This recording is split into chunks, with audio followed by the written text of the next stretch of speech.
sedap gila. Satu macam latte.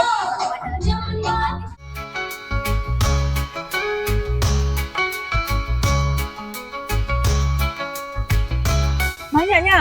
Apa best seller? Oh, okay. Kenapa?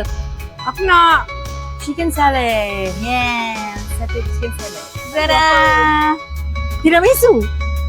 Sabar. Tak baik. Tak baik. Tengok muka dia sikit. Tunjuk muka dia. Tak baik tak? Meracun ni. Habis diet I.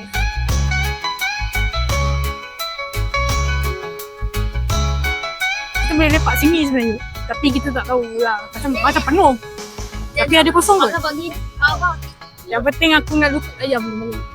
Mana siapa yang nak lutut ni sebenarnya? Mana lutut ayam? Okay. Tapi memang macam-macam lah. Aku dah ni dah. Kita menyelit di antara lautan manusia. Ramai. Sumpah event ni sumpah ramai. Ramai. Lepas tu makanan semua nampak macam sedap. But we don't know, so we have to buy and try.